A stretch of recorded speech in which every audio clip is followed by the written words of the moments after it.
የሶስተኛው የዓለም ጦርነት የተጀመረ በሚመስል መልኩ የመካከለኛው ምስራቅና አሜሪካ-እስራኤል ጦርነት በይፋ ተጀምሯል።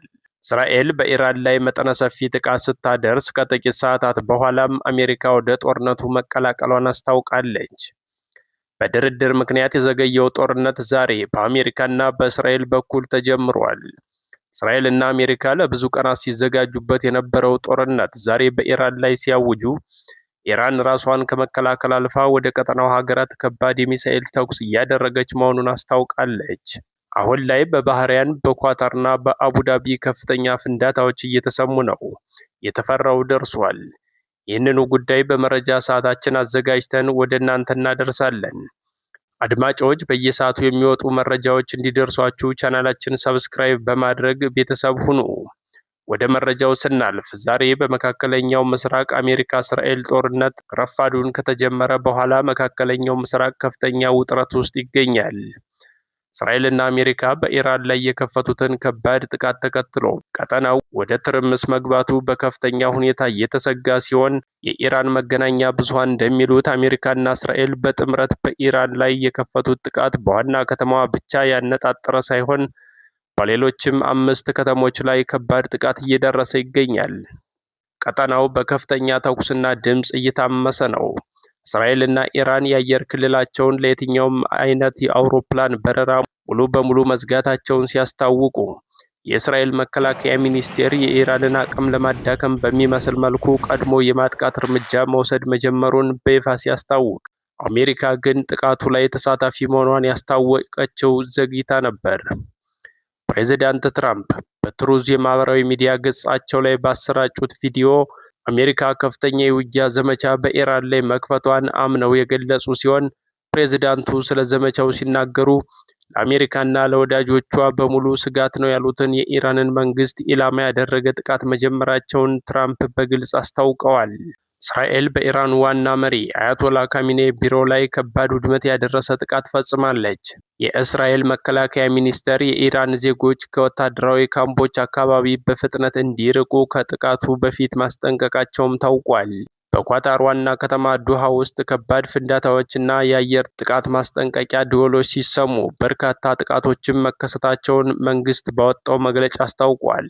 ከሰዓታት በፊት የኳታር መከላከያ ሚኒስቴር የአገሪቱን ግዛት ኢላማ ያደረጉ በርካታ ጥቃቶችን በተሳካ ሁኔታ መመከት መቻሉን በመገናኛ ብዙሃን በኩል ዘግቧል። አንድ የኳታር ባለስልጣን ከኢራን በኩል የተሰነዘረውን ከባድ ጥቃት የአሜሪካ ስሪት በሆነው ፓትሪዮት ጸረ ሚሳኤል አማካኝነት ለማክሸፍ መቻላቸውን ለፈረንሳዩ ዜና ወኪል ኤፍፒ ተናግረዋል። ኳታር በፋርስ ባህረ ሰላጤ ሀገራት ውስጥ አሜሪካ ካሏት ግዙፍ ወታደራዊ የጦር ሰፈሮች መካከል ትልቁ የሆነው አልሁዴድ የአየር ኃይል ጦር ሰፈር ይገኝበታል።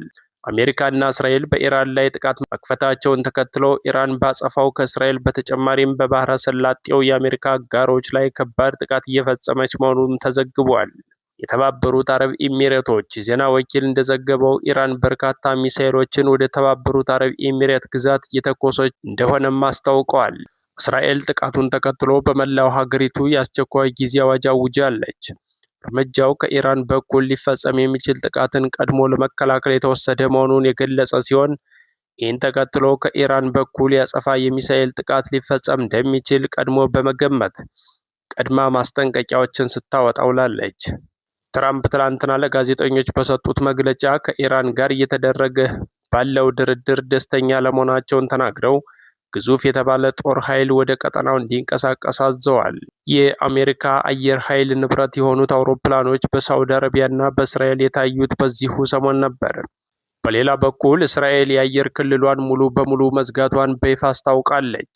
አሜሪካ በኢራን ላይ ጥቃት ልትሰነዝር እንደምትችል ስጋት የገባቸው በርካታ ሀገራት ዓርብ ዕለት በአካባቢው ላሉ ዜጎቻቸው ማስጠንቀቂያ ሰጥተው እንደነበር ይታወሳል። የእስራኤል መከላከያ ሚኒስቴር ዛሬ በኢራን ላይ ጥቃት መሰንዘሩን በይፋ ሲያስታውቅ ዩናይትድ ኪንግደም በቴህራን ከሚገኘው ኤምባሲዋ ሰራተኞቿን ያስወጣች ሲሆን ወደ እስራኤልም በጣም አስፈላጊ ከሆኑት በስተቀር ሁሉም ጉዞዎች እንዳይደረጉ የሚል መመሪያ አውጥታለች። አሜሪካም እንዲሁ በኢራን የሚገኙ ዜጎቿን በፍጥነት ለቀው እንዲወጡ አሳስባ ነበር። ቻይና፣ ህንድ፣ ካናዳ እና እንዲሁም ሌሎች ሀገራት ዜጎቻቸው ጦርነቱ ሊከሰት እንደሚችል በመገመት በተቻለ ፍጥነት ከኢራን ለቀው እንዲወጡ ያሳሰቡት ከጥቂት ቀናት ቀደም ብለው ነበር።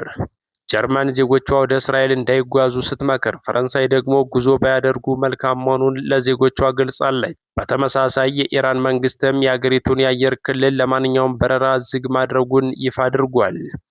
ኢራን በመላው ሀገሪቱ ምንም አይነት የአውሮፕላን በረራዎች እንዳይካሄዱ የአየር ክልሏን ዝግ አድርጋለች። የኢራን ሲቪል አቪዬሽን ባለስልጣናት ቃል አቀባይ የኢራን የአየር ክልል ተጨማሪ መግለጫ እስኪሰጥ ድረስ ዝግ መደረጉን በይፋ አስታውቋል። አድማጮች፣ ቀጣይ መረጃዎች በሚወጡበት ሰዓት የምናደርሳችሁ ይሆናል። እስከዛው ግን ሰላም።